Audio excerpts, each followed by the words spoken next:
आपलं 4th chapter सुरू आहे थर्मोडायनॅमिक्स. आतापर्यंत या चॅप्टरमध्ये आपण चेंज इन इंटरनल एनर्जी पर्यंतचे कन्सेप्ट कव्हर केल्या. चेंज इन इंटरनल एनर्जीच्या शेवटला काही साइन कन्व्हेन्शन्स घेतल्या. ते साइन कन्व्हेन्शन समोर जाऊन आपल्याला फर्स्ट लॉ ऑफ थर्मोडायनॅमिक्स मध्ये युजफुल ठरतील. त्यामुळे मी साइन कन्व्हेन्शन्स एकदा मी रिवाइज करून घेतो. लक्षात असू द्या, सिस्टम मध्ये जर हीट अब्सॉर्ब झाली तर internal energy of the system increase होते. Internal energy increases. सिस्टम मधून जर एनर्जी बाहेर फ्लो झाली, रिलीज झाली, तर इंटरनल एनर्जी डिक्रीज होते. आणि सिस्टम जर वर्क डन केला, work done by the system, तर ते वर्क डन पॉझिटिव्ह राहते. पण लक्षात असा, वर्क डन जरी पॉझिटिव्ह राहिला तर काही ना काही एनर्जी खर्च होते ते वर्क डन करण्यासाठी, आणि इंटरनल एनर्जी डिक्रीज होते. आणि सिस्टम वर जर वर्क डन झाला, वर्क डन ऑन सिस्टम, तर ते वर्क डन नेगेटिव्ह असते. In this case internal energy of the system increases. एवढं लक्षात असू द्या. आपल्याला आता फर्स्ट लॉ ऑफ थर्मोडायनॅमिक्स घ्यायचं आहे.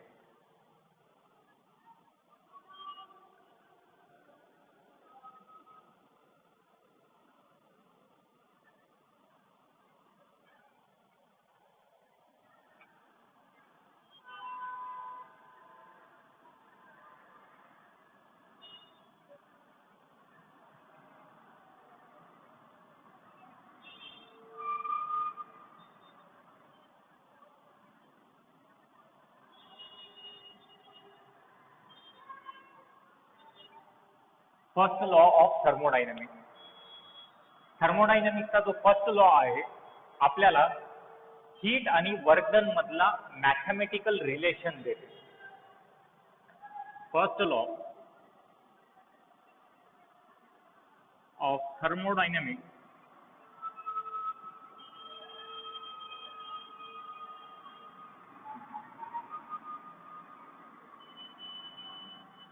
first law of thermodynamics gives the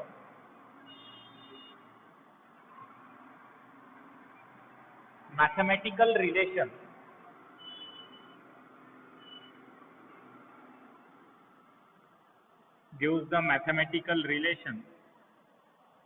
between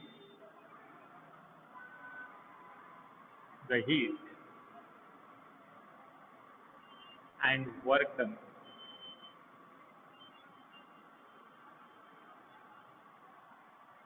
heat तर तुम्हाला माहीतच आहे कशा प्रकारे सिस्टम मध्ये आल्यानंतर त्याला आपण पॉझिटिव्ह कन्सिडर करता, सिस्टमच्या बाहेर गेली तर हीट नेगेटिव्ह कन्सिडर करता. वर्क डनचं तेवढं काही आपण घेतलं नाही, म्हणून वर्क डन कसा चेंज होते ते सुरुवातीला आपण बघू. त्यासाठी आपल्याला एक सिलेंडर कन्सिडर करावं लागते ज्याच्यामध्ये काही ना काही अमाऊंट मध्ये गॅस आहे. Consider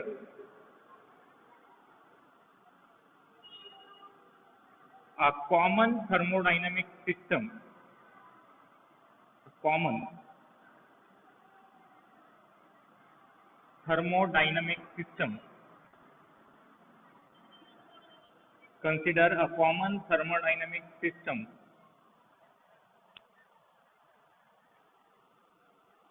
containing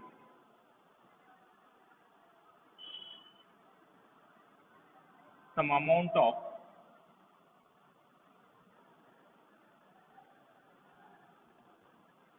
ideal gas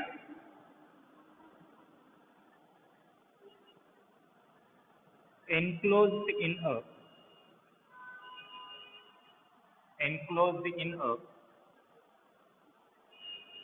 cylinder, enclosed in a cylinder with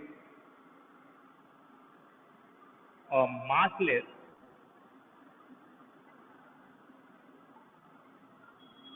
movable and frictionless piston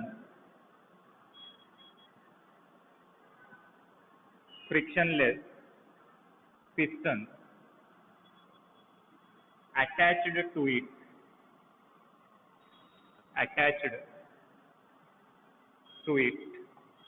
त्या सिलेंडरला एक पिस्टन अटॅच करायला. ते पिस्टन कसं आहे, मासलेस आहे, मुव्हेबल आहे आणि फ्रिक्शनलेस आहे. आता आपल्याला सिलेंडर आहे आणि त्याला पिस्टन अटॅच केले आपण. सिलेंडरमध्ये जे गॅस आहे ते आपलं सिस्टम आहे, त्याच्या व्यतिरिक्त बाकी सगळं जे राहते ते सराउंडिंग्स राहते.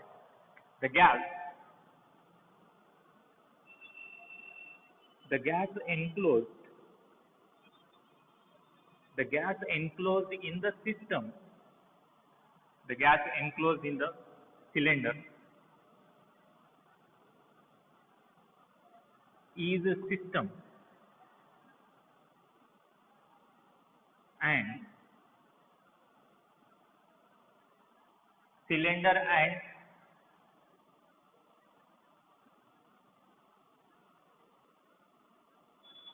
piston are surrounding.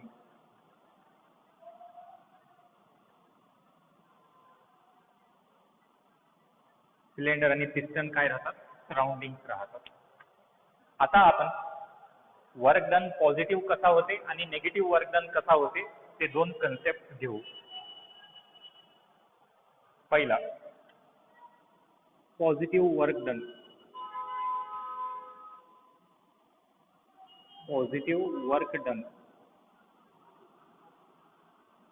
Work done positive कधी होते? जेव्हा सिस्टम वर्क डन करते. Work done by system.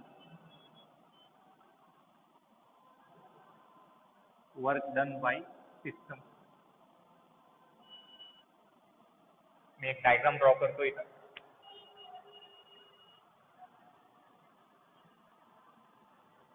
Suppose हे सिलेंडर आहे,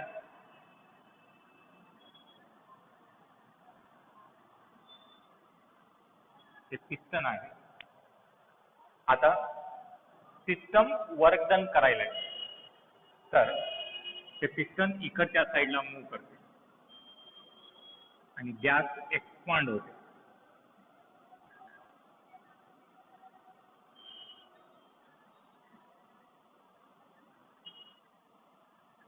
direction of motion of piston.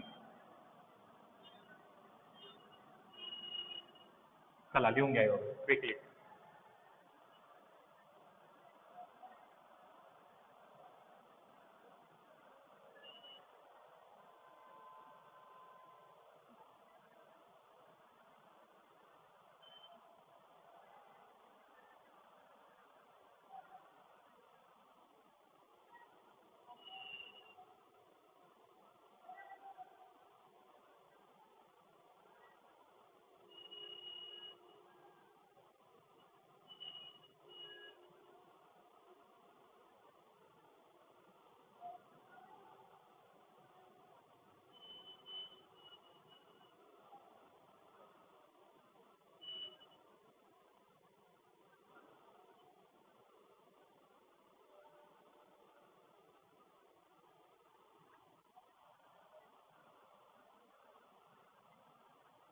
मी ह्या साईड रब करतो इथं. कन्सेप्ट लक्षात राहू द्या. सुरूला काय घ्यायला आपण? Positive work done.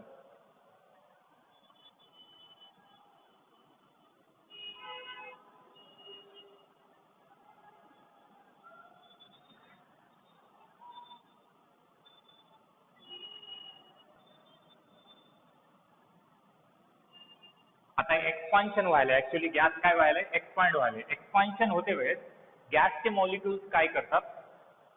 या पिस्टनला प्रेशर एक्झर्ट करतात, पिस्टनवर प्रेशर एक्झर्ट करतात आणि ते प्रेशर एक्झर्ट केल्यामुळं पिस्टन बाहेरच्या डायरेक्शनकडे मूव्ह करेल.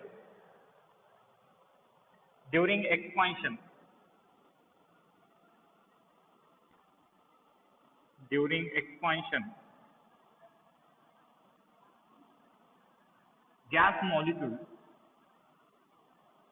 gas molecule exert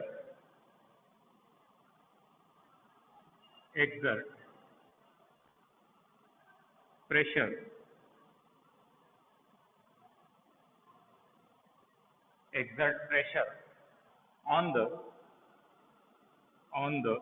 piston, exert pressure on the piston and piston moves piston moves outward आणि सायमल्टेनियसली काय होते, गॅस मॉलिक्युल्सचा मोशन हळूहळू डिक्रीज होते अँड मोशन म्हणू शकता, मोमेंटम म्हणू शकता, and momentum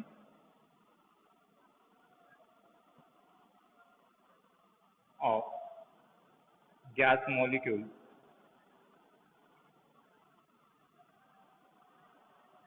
decreases.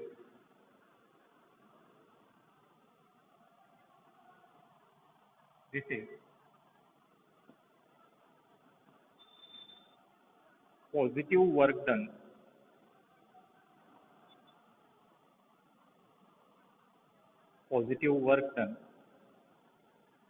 by the system.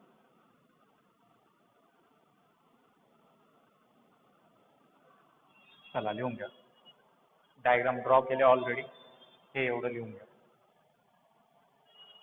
आणि जेव्हा सिस्टम वर्क डन करते त्या वर्क डनला आपण काय म्हणता, पॉझिटिव्ह म्हणता. पण लक्षात असू द्या, गॅस मॉलिक्युल्सचा काय व्हायलाय, मोमेंटम डिक्रीज व्हायलाय.